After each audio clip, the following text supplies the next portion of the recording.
So good afternoon, everybody again, and a huge welcome to everyone to this, our second webinar in our work on the National Year of Reading.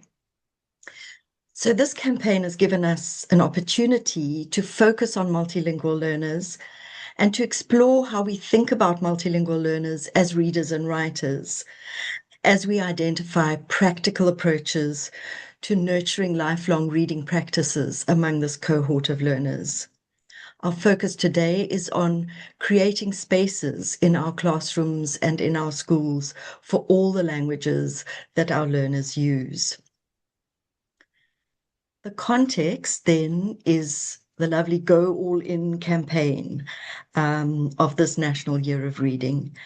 And it's such a great initiative. We're so excited about the opportunities it creates for schools to kind of think about what reading means for their multilingual learners and to really go all in for them.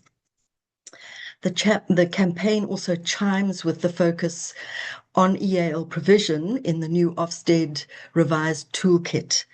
And we hope that by working on literacy development in English and in all the languages that your learners live in as part of the Go All In campaign, that will provide a solid foundation for EAL provision in your school in the years to come.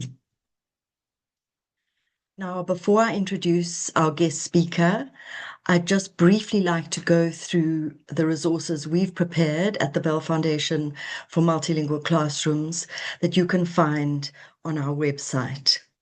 So first of all, as I explained, we record our webinars and you can find those webinars on the website.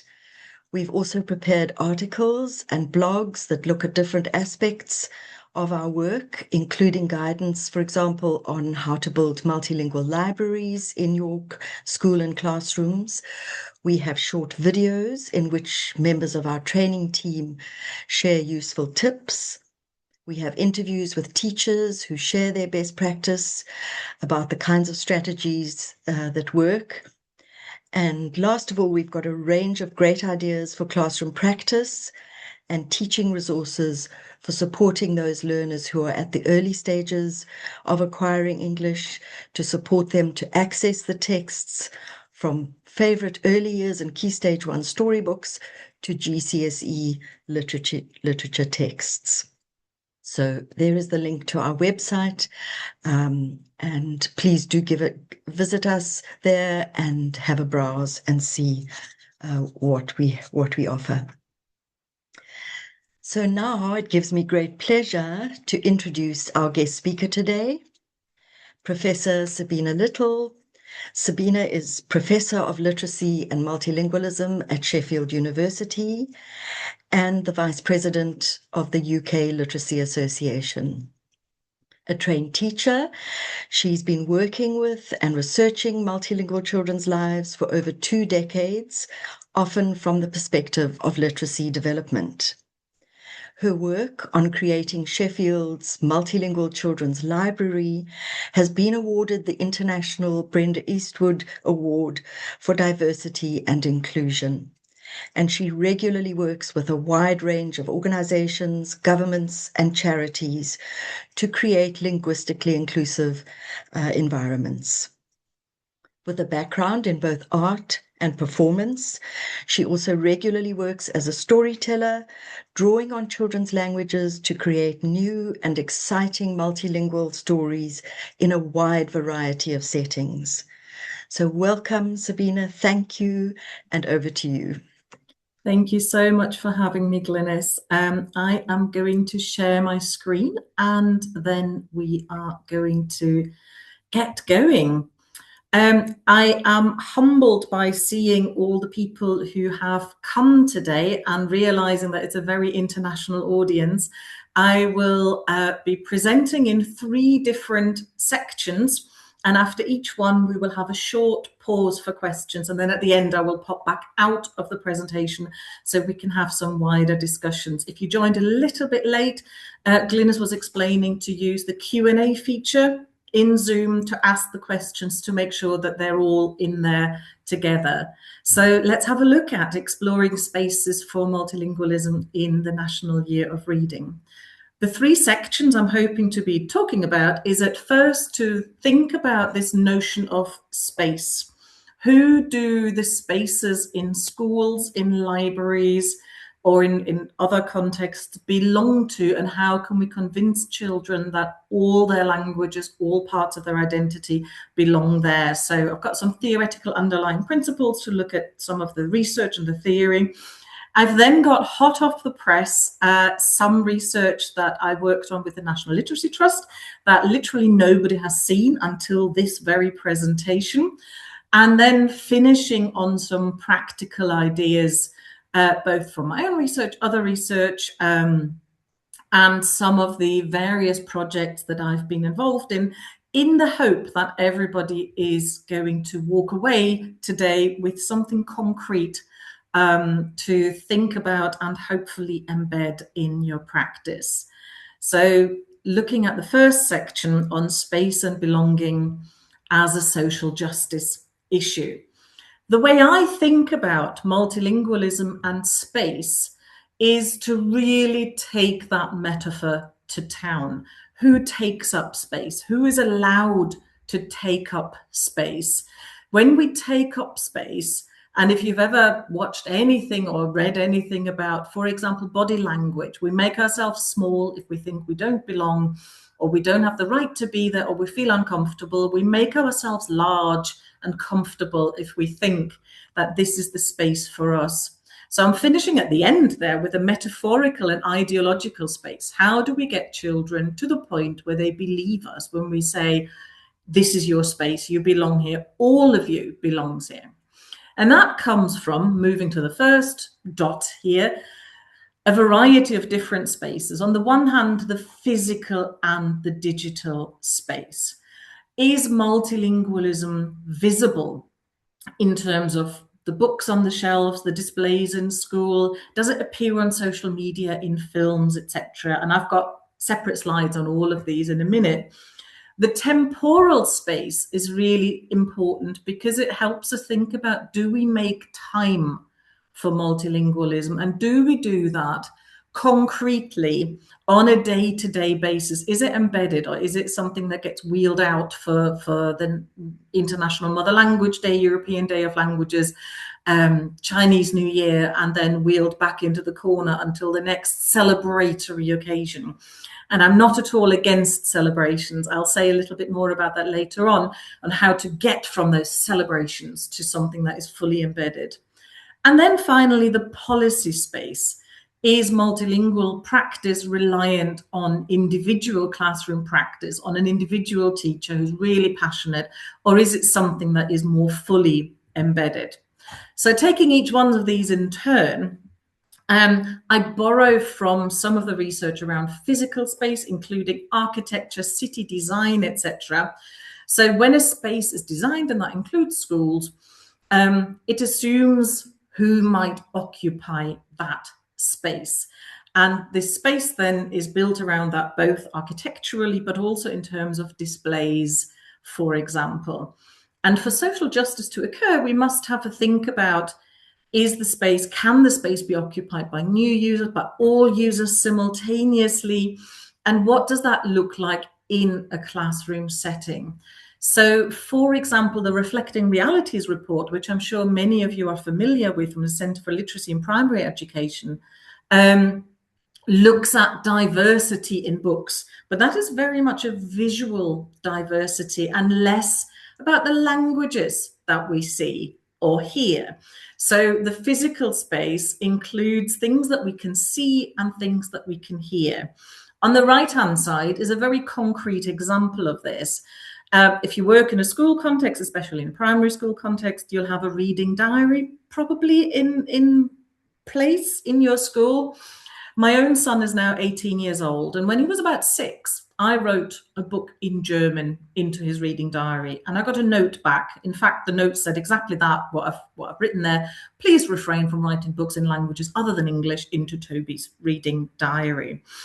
And that led me, because I research multilingual families, into researching What other families do. So I've actually made, not as a separate research project, but asking on an ongoing basis families whether they write reading in languages other than English into their children's reading diary. And the going consensus is basically it wouldn't occur to them. And the reason it wouldn't occur to them is because they visualize school as a physical space as something where English belongs and their home language does not.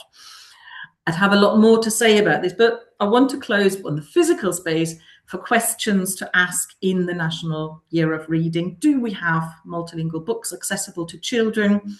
Does multilingualism feature in our physical space? Is it something, is it an off the rack welcome sign? Is there something specific to our school? Is it something that is celebrated or something that is integrated? And are children and families encouraged, not just indulged or allowed, but how often do we remind them that yes, we want them to use the physical space of notebooks, reading diaries, etc., to highlight and showcase their multilingualism?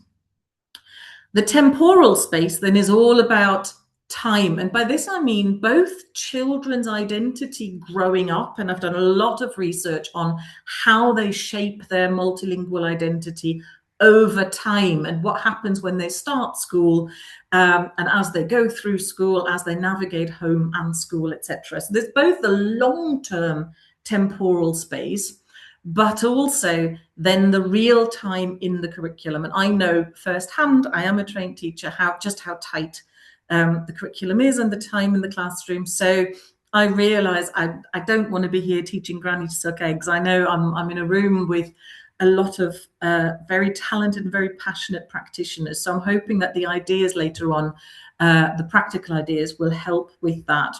But dedicating time to multilingualism will again encourage children to understand there's not just the space, there's the time. In the family context, we talk about family language policy, which is how families decide where and when different languages are spoken. And in the National Year of Reading, we can ask ourselves, do we give children time to work across their languages? Do we make time for multilingualism in shared reading and storytelling? And do we make time for activities that encourage exploration of multilingualism? So this is not just for children who speak a different language at home, but for all children. And we'll come back to that later with some practical ideas. And then finally, the policy space. All year last year, I could talk about the 50-year anniversary of the Bullock Report, and no child should be expected to cast off the language and culture of the home as he crosses the school threshold. It's now 51 years since the Bullock Report, but we can still ask ourselves in the National Year of Reading, do we have a school-wide approach to multilingualism? And how is that documented in the policy context? Is there a separate EAL or multilingualism policy, or is it embedded across the board? How do we refer to multilingual children in our policies? And are we aware of the connotations that come with different labels? And how do we share these policies with parents and children? Going back to the reading diary earlier on, are parents actually aware of what we would like them to do in terms of encouraging multilingualism with children? That's where I want to stop on the sort of three spaces or the theoretical space theory, and very, very briefly stop for any questions that might come at this point. And I'm going to let Glynis field those. Thank you very much. Sabina, that is so useful, and your questions are so lovely and probing and really prompt us, I think, to think quite widely and deeply about what we could be doing. Some research was released this week from Cambridge University on language policies in secondary schools and the kinds of questions there, very similar to yours, about what schools can be thinking of. So we'll share that link as well. So I wanted to focus on that question. I thought about focusing on that question of language policy and whether you have any advice for how schools can really navigate the demands for a sort of standard English only approach with developing policies that go deeper and wider and more inclusively around welcoming and including all languages. If you had any thoughts for us on that. Yeah, thank you, Glynis. I think there is now so much research that backs up our theories around the full linguistic repertoire, being able to learn, drawing on all languages. And when I go into schools and I do multilingual storytelling, we don't separate out multilingual children from children who don't speak another language at home. And when I tell stories, it's not about an individual language, it is this multilingualism.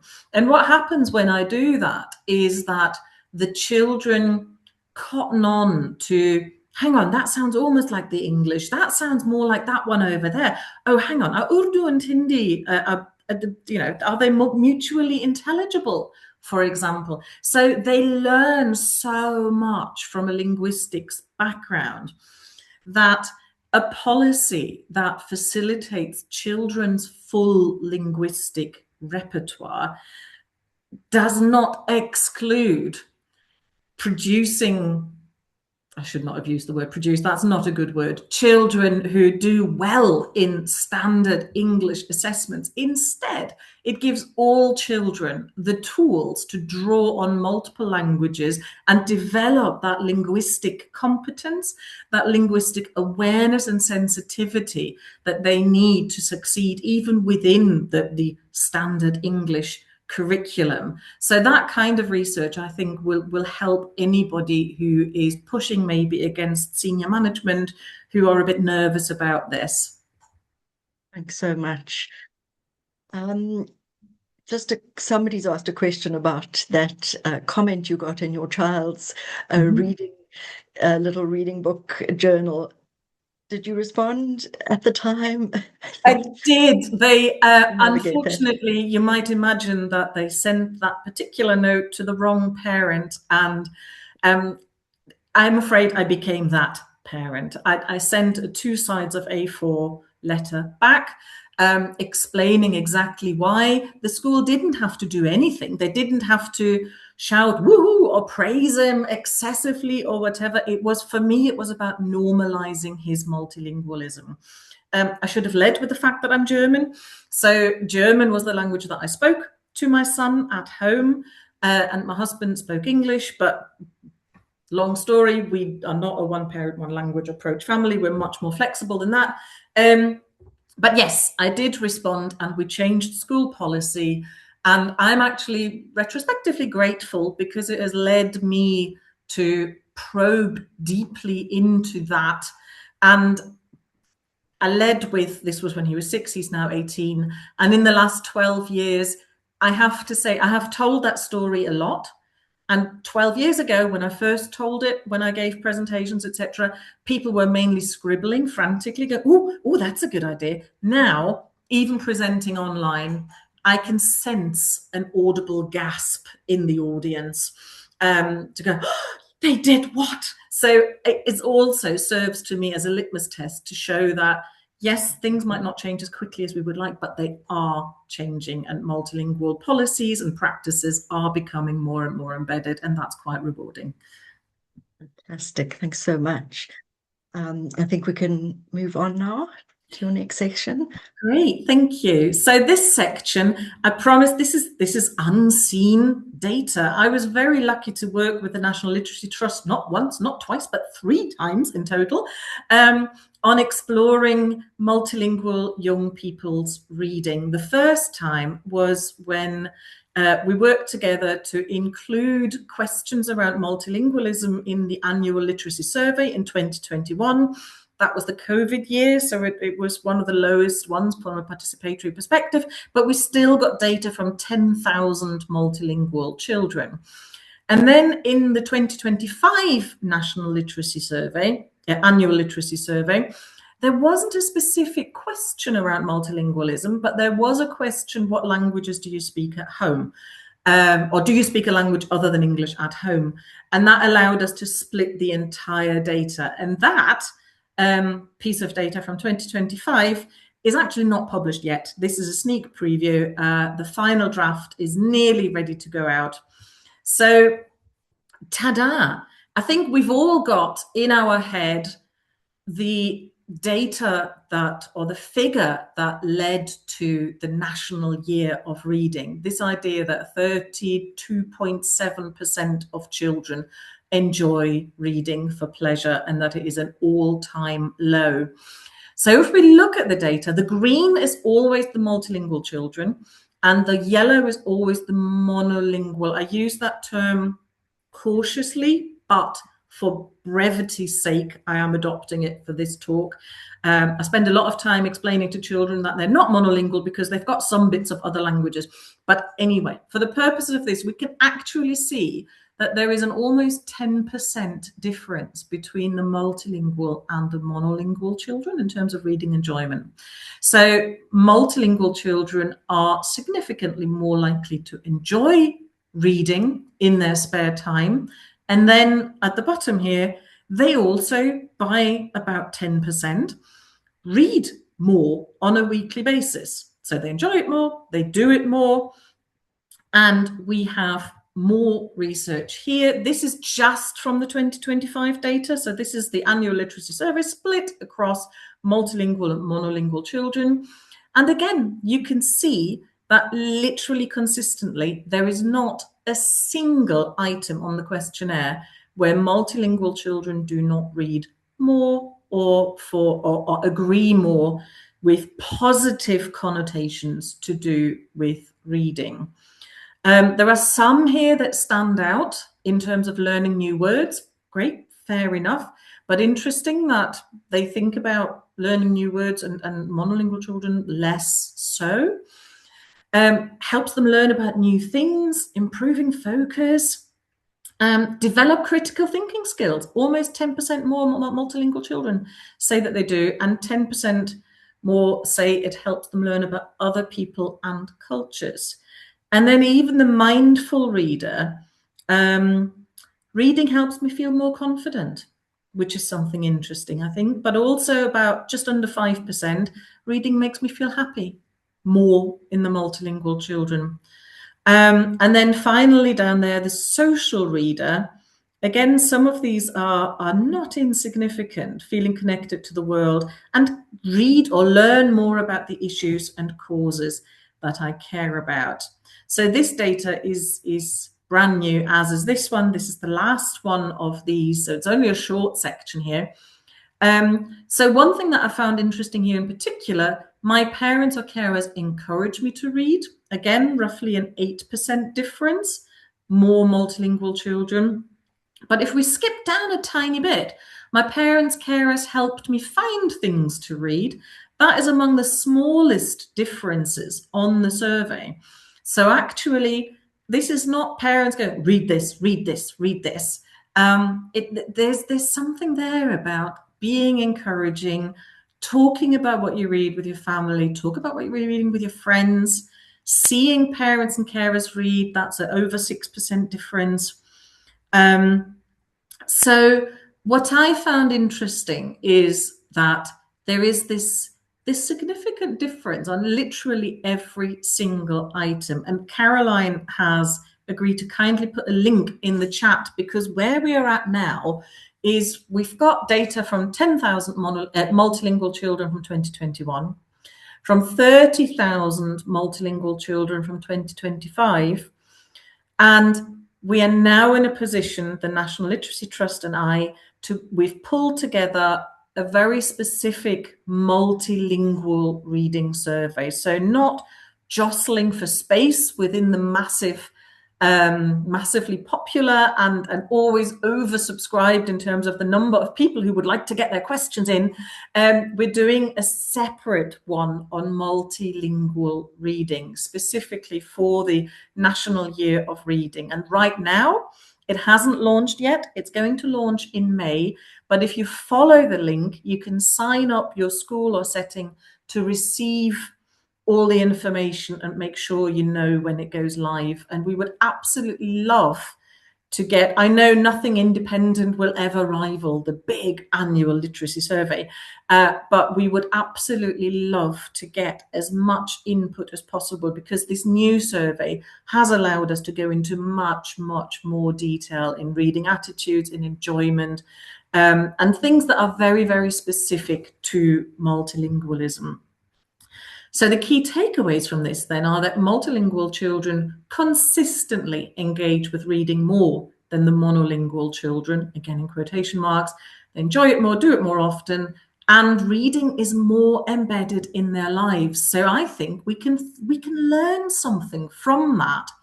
And again, later on, I've got some in the practical ideas on how we might be able to build on that. The falling trend is comparable between the two groups across the years, but it has remained consistent. It is consistently roughly 10% more multilingual children than monolingual children enjoy reading and read more. In the annual literacy survey in 2021, we had the chance for some additional questions, and multilingual children back then also told us that they wished schools would do more to recognise their multilingualism. And there is an opportunity here to role model multilingual reading and to help children take up space, be proud of the reading that they do, regardless of language. And that's where I'm pausing for the second round of questions, if there are any, before we move on to the practical ideas. That evidence is so compelling, and we do have some questions. Whether you have any information about what the languages are that children are reading in, are you able to get those facts and figures? Not from 2025. We did ask it in 2021, but didn't have the people power to properly crunch all the different languages. From my own, so I've researched literacy and multilingual reading for a long time, and I've got some hints and tips later on to help us understand how multilingual children navigate reading across languages where they might be more or less confident in some or the other. So we haven't got the specific data. We know that they read in both and all languages, maybe not all of them. And I think there's always that caution, oh, well, they can't read in their language. What I found in my research is that if they can't is a really, really strong word. And we need to find ways.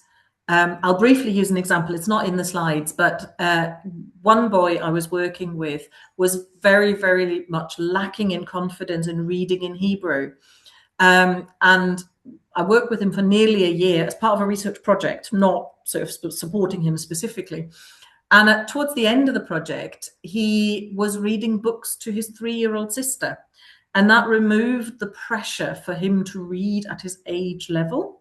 So I very much advocate for children reading to younger children, writing stories for younger children, doing things that are, if it's an alphabet book for a much younger child, that they can even look up words, anything that supports that motivation.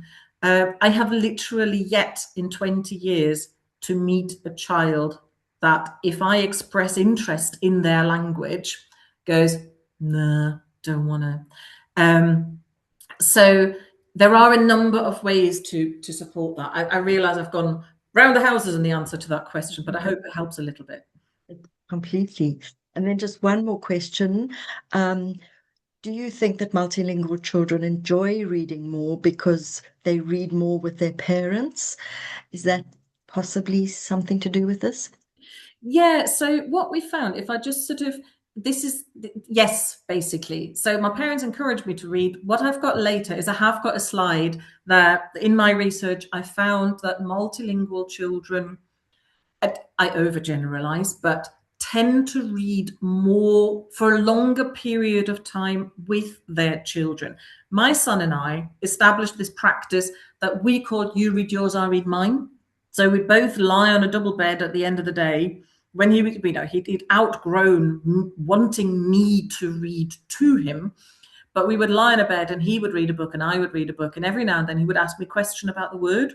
And I've got many examples in my research from parents and children co-reading a book. So not necessarily at the same time, but so not simultaneously, but at the same time in different spaces so that they can then discuss it. So reading seems to be more embedded in the daily life. Interesting. Thank you. So now on to the nitty-gritty. I see there are questions about precisely the sort of how we translate this practically into classrooms and into our work with children. So back to you. Thank you so much. I have an NB here on the side. There is deliberately more information here than I have time to talk about in detail. So when you rewatch the recording, or if you want to, you're welcome to take screenshots of slides to capture some of the links. Many of the things that I'm sharing come with links for further information, for detailed instructions and things like that. So let me take you on a whistle-stop tour, and then we can gauge afterwards from the questions if there's anything you would like to talk about more in more detail, and I'm very happy to then follow on. So I've started with something called the sneaky multilingualism. Whenever a child labels something in class, in this case, a mini beast, a ladybird, simply asking them to label it in all their languages. And that gives you a really, really quick overview, whether any labels that remain blank, whether that is a language gap or a cognitive gap. In this particular example, this was a child who grew up speaking Cantonese and Macedonian at home, English at school, and then something happened that happens really, really often in my work. You encourage the home and heritage languages, and the child got language curious. So he was learning French at school, so he used a dictionary to look up all the words in French as well, so he could do it quadrilingually, because he decided that actually 3 languages are pretty cool, but he could do better. He could do 4. And he has filled in every single one of these labels. But you could see that if, for example, one of these is filled in Cantonese only, then you know that they know what it is. They just don't know it in English. And this doesn't take any more time on the teacher's part. And again, many children that I've worked with end up taking it home and asking their parents for help, so the parents can help with some of the languages as well. And this is, again, part of the linguistic repertoire. That child, if you just look at the antenna bit up there, you can see how similar the word is in French, in Macedonian, and in English. So that child will have taken something concrete away from this exercise with regards to language roots, etc. I promised, this is the slide I talked about earlier, talking about multilingual reading. And I don't just mean what are you reading and putting it in the reading diary, but actually drawing on multilingual children in terms of sharing their reading strategies. And because multilingual children often read across a linguistic gap, so asynchronous biliteracy development, the number of children that I've spoken to who had, in some instances, really complex and advanced, even young children, ways of engaging with that asynchronous biliteracy. So there were many instances where children listened to a book at the same time as reading it, because they could hear, if they heard it, they understood it. So reading it at the same time helped them tie the sound to the words. Some children who read it first in one language and the other, and this goes both directions. I've met children who first read it in the home or heritage language that they felt less confident in, and then in, or maybe I should say, they first read it in their less confident, then their more confident language, or the other way around, for different reasons, and they could all articulate why they were doing that. And here is this example of co-reading with parents to an older age so that they could discuss what they were reading about. And again, I've got data from children who were saying that the co-reading helped them, you know, they both found the book funny. Why did they find the book funny, etc. And by making some of that visible and discussing the strategies in class, all children can benefit from it and go, oh, so-and-so read with his mum. And then build on those strategies, regardless of in which language the actual reading takes place. So building on multilingual children as role models for reading, banking on or building on this 10% difference. So using it hopefully as a strategy to uplift the children who are less likely to read. I've been really lucky to work with World Book Day for 2 years in a row. And this year we focused on embedding multilingualism in shared reading and storytelling. When Glynis introduced me, she mentioned that I do a lot of storytelling in schools and other settings. And there are a lot of resources that I've created over the years. These are the ones for World Book Day. And there's a number of stories that I am still creating and working directly with schools at the moment. I've got a little bit of money to go into schools and film some storytelling, multilingual storytelling and real examples. And the way I do that is to actually not tell a story in a particular language. I tell the story in English. It's the children who bring the languages. Just there, you can see the example of a worksheet that went home. You don't have to do that, but for this particular one, the children were asked to contribute the numbers 1 to 10. That's the story of Mara the Dream Maker, which is the one that's on the World Book Day website. Mara makes dreams for all children all over the world. For that, she has a special recipe of items that go into her dream bag. It's 1 unicorn to make the magic happen, 2 apples so you don't get hungry in dreamland. And so it goes on. We've got 3 balls so you can play in dreamland, 4 rainbows for the colors, all the way up to 10 stars so you always find your way home. And of course, because Mara makes dreams for every child in the world, it's really important that not just the items go in the bag, but as many languages as possible. So the children count these items into Mara's dream bag. And just the fact that they are helping Mara create the dreams means that they're using their languages loudly and confidently, because they have to get trapped in the bag, you see. So this is just one example. I've got another one on the next slide. So there's also opportunities to integrate multilingualism into existing shared reading by asking for vocabulary, by doing a round robin of keywords, choral responses, etc. And also a chance to integrate, if you don't feel quite confident to do that, to integrate pre-recorded multilingual stories. So if you search for The Bird of What Who Wouldn't Sleep, this is a story that I developed where I did speak, or rather sang, some other languages. The Bird of What Who Wouldn't Sleep features an egg that appears in the wilderness in the middle of nowhere where no human has ever set foot before. And all the animals puzzle what might come out of it. And out comes a bird who is so beautiful and so loud that the animals can't decide what to call it. Is it the bird of beauty, of feathers, etc.? But also it has the loudest squawk ever. So the animals from all over the world share lullabies that they have learned and picked up. So I learned a lullaby in Kiswahili, and I learned a lullaby in Brazilian Portuguese to support this particular story. And you can either learn lullabies or you can play the story.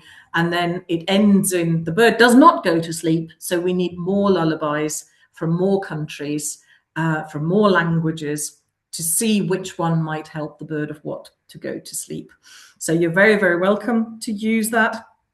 And I would love to hear whether you do. I know of a school that has turned it into an entire school affair, collecting lullabies that parents recorded on film that they're now playing on loops on the screens around the school. So there's a lot you can theoretically do with that.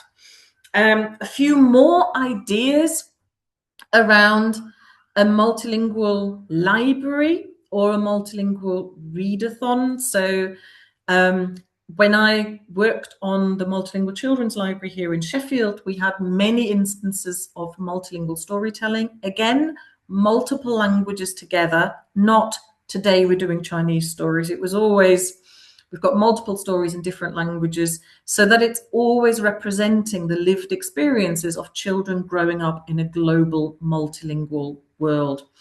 A multilingual readathon might look like reading the same dual language picture book in as many languages as you can get hold of, or it can be reading or telling stories in lots and lots of different languages. How long can you keep going for? If you don't have written stories in some languages, using a wordless picture book will help. Bringing in parents for that would be, one opportunity to engage with parents, making it a sponsored event to fund a multilingual library, or indeed asking parents to see if they've got any books in languages that they might be happy to donate to start a multilingual library. I'm very passionate about multilingual libraries, and if anybody would like to start one, do hit me up and we'll see if I can help with anything. So here is then an example of celebrating something, a celebratory event that becomes something more embedded. And here are some pictures from a multilingual readathon that we did at Sheffield Children's Library. I got approached by the publisher to ask whether I could think of something to do with a newly published bilingual picture book in about 21 languages, and a multilingual readathon is one of the things that we did. There's also, again, there's a link here at the bottom. If you go to multilingualism-in-schools.net, you can click through many of the things that I'm sharing. But on there is a reading passport that you can share, a print for multilingual children or any children to share their reading. And again, children would become language curious and start reading books or accessing books in languages they didn't actually speak because they wanted to engage with the language. And so for the National Year of Reading, I think it's worth asking, what is reading a book? If I pick up a book in Brazilian Portuguese, which I do not speak, to look and see which words I can understand, am I reading? And so I would encourage us to all become more language curious and encourage children to be more language curious during the National Year of Reading. And so in an antidote to the earlier message of don't write in German into your child's reading diary, on the right-hand side here, I've got an example of a bilingual child's reading diary. There's books there in English, there's books there in German, and the teacher did not write anything particular, did not go, oh, I wish I spoke German or anything like that. It just gets ticked off in the same way as other reading. So if you have a reading diary in your school and parents are not currently using it to record multilingual reading, it might be a good opportunity to try and find out why that is. It's probably not because you did anything wrong. It might just be that the parents themselves do not think that they should. So again, going back to the earlier point of making it really, really obvious that this is absolutely encouraged. And I bet many of you are already doing that. If you have awards in your school, my son's school had awards when he was little. They had awards for maths and science and English and PE, like lots of sports and music. And they did in the end, because he was learning 3 languages apart from English when he was about 8, they did actually create a linguist award that they gave him. This was nothing to do with me, and it was actually a different school by that point. But thinking about, are there ways we can create artifacts that remind children that multilingualism is useful? And I will say a little bit more about artifacts later on. Whizzing through some remaining ones here, multilingual poetry, you can see there again, it's the same link for different poetry ideas. The one at the top right is a multilingual poem, an acrostic poem spelling Sheffield but doing that in multiple different languages. So the sound sh, f, f, I, e, l, d comes from 8 different languages, and the meaning of those words then form an English poem that makes sense to represent the city of Sheffield. Obviously, children you can do that collectively. Can children find letters or sounds, words starting with sounds for your school? And can you create a school acrostic poem with post-it notes or whatever, displays with lots and lots of different words? Or can they do it independently for their own name in either different languages or their home and heritage language? So poetry, amazing. Oops, and what I was briefly going to say, and again, I know you know this, reading, reciting, translating, and writing poetry are 4 very, very different and separate levels of language engagement. And asking children to translate a poem, for example, builds up amazing skills. And of course, there is the Spender Trust Translation Poetry Prize as well. So lots and lots of opportunities, and that can be recorded. So you've got the written and the audio language. Briefly talking about the rivers of multilingual reading, you might have heard about rivers of reading, you might have heard about rivers of multilingual reading. They are a multilingual artifact. And again, these artifacts are important. Creating stuff that shows multilingualism is important. And in a multilingual river of reading, children are asked to identify reading that was important to them. Not favorite, but important. And why was it important? And as part of my research, again, I found that multilingual children have more and more complex reasons to consider their reading sources important. And it helps us as teachers to understand chronological reading development across multiple languages, so asynchronous literacy development.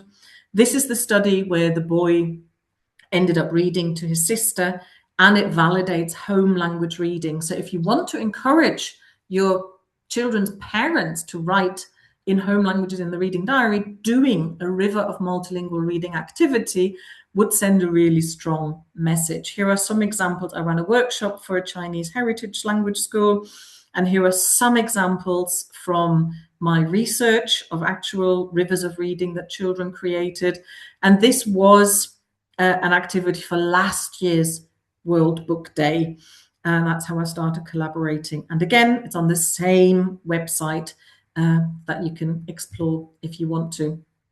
And then I think this is the last example, bringing me safely home for 10-2 as instructed. The quilt of welcome is an opportunity for children to share words in their home and heritage languages that make them feel happy, welcome, and safe. And we created one for the whole city of Sheffield, but you could absolutely create one for your school. It helps, again, to create this artifact of taking up space that is multilingual. If, depending on what school setting you're in, older children can absolutely help sewing these together.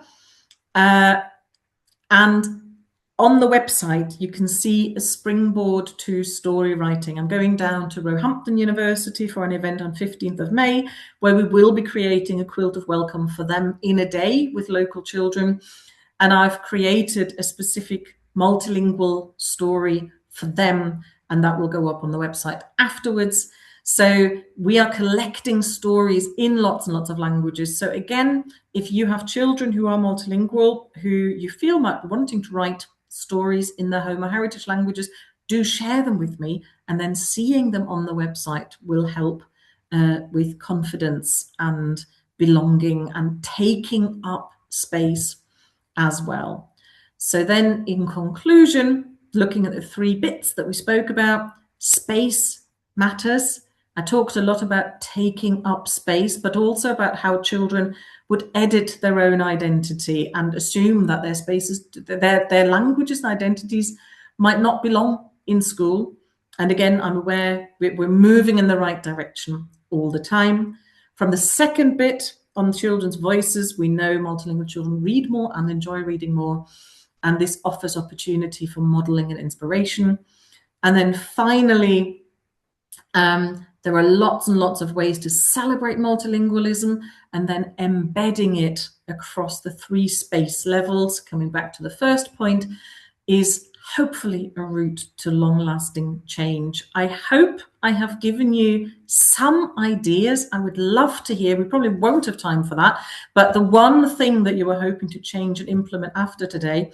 So if we don't have time for that, do send me an email. I would genuinely love to hear from you. And I think we've managed to leave some time for some questions. So I'm going to come out of my presentation so I can see the chat and the Q&A properly. Thank you so much for listening. Thank you, Sabina. We've had some, first of all, thank you for all these really practical but lovely ideas that hopefully our participants will go away with and think about implementing in their schools.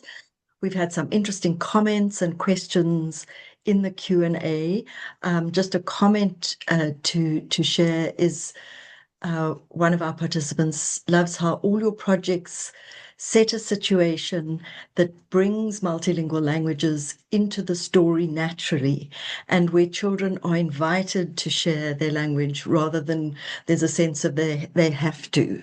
I think the lovely spirit of kind of welcome and belonging, and I think that's what those spaces that you talk about are really all about. We've also had a question from a participant of how to really, if you have any advice for this, how to navigate a situation which we've actually come across before, where children have been asked to refrain from using their language because others, their teachers, perhaps other English monolingual children, don't understand what they're saying, that there seems to be a fear around that. What sort of tips would you have for teachers and families to navigate that sort of space? Yeah, so this is really interesting. I'll come back with an example. I was filming for the Quilt of Welcome in a school the other day, and we were trying to encourage children to share words that make them feel happy, welcome, and safe. And I had 2 6-year-old children who both told me they spoke Indian, I quote, and who both were reluctant to say anything because they said, no, my language is for home, it's not for school. And to the best of what I could find out, this didn't come from school. This had somehow been embedded in a 6-year-old's head. And I had brought with me a filmmaker who happens to be the very same son whose reading diary I wrote into 12 years ago. So he now makes films, and we share a language, obviously. And I didn't press it. And a bit later, I said to my son in German, just make sure you take some photos from the other direction as well. And the kids' heads whipped round because they heard a language other than English in a school context. And I looked at them and I went, school's still standing, didn't fall down because we used a language other than English. And that broke the barrier. So I realized not everybody brings a multilingual filmmaker with them who they share a language with. But the point I'm trying to make is you have a lot of power here.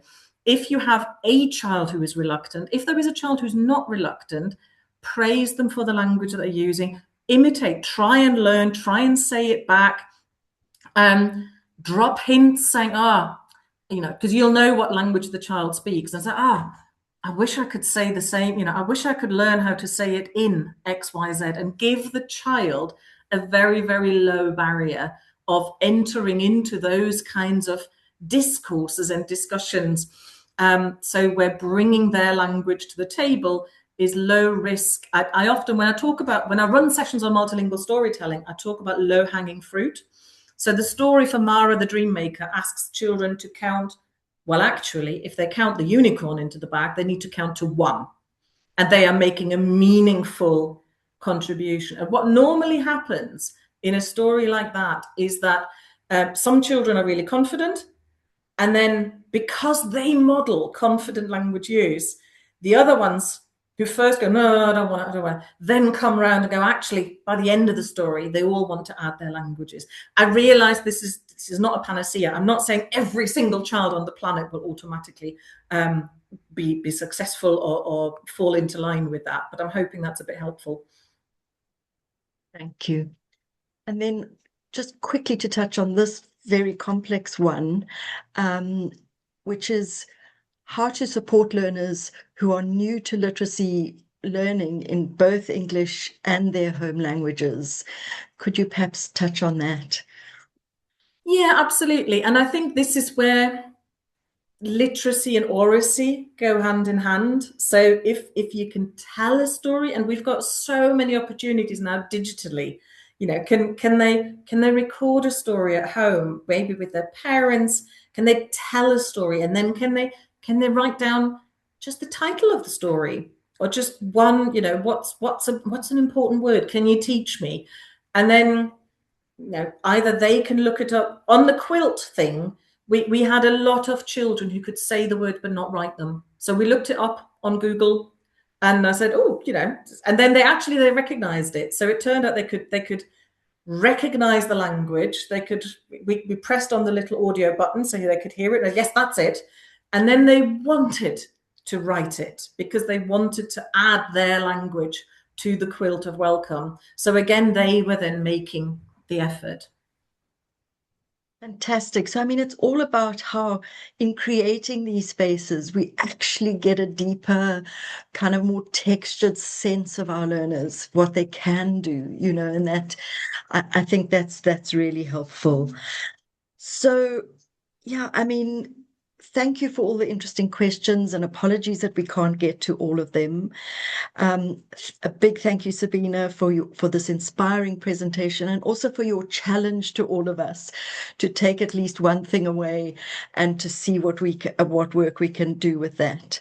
At the Bell Foundation at the moment, we are committed to seeking out and showcasing more examples of good practice. And we'll soon be publishing a blog on collaborative reading in multilingual classrooms in Coventry. So keep a lookout for that. And we would love to hear from all of you where you've had a big success in a project that you've run this year as part of the National Year of Reading. Please do get in touch with us. Tell us about what's happened. You can email us at our info@ email address. We're really keen to showcase as much good practice as we can. Before I wrap up, then just a couple of, more than a couple, just a few announcements. So this one that you can see on the screen, we're delighted to share that we are doing an interview session with Anjali Ralph, who's the author of the book, The Boy at the Back of the Class, sort of an ideally Key Stage 2 text. She's a novelist, a children's book writer, and also a campaigner for the rights of refugees. And we'll be speaking to her very soon. Schools have been sharing questions they'd like us to put to her, including some on the theme of this year's Refugee Week, which is courage. And that's for Refugee Week running from the 15th to the 21st of June. If you have any questions that you'd like to ask, please email us with those.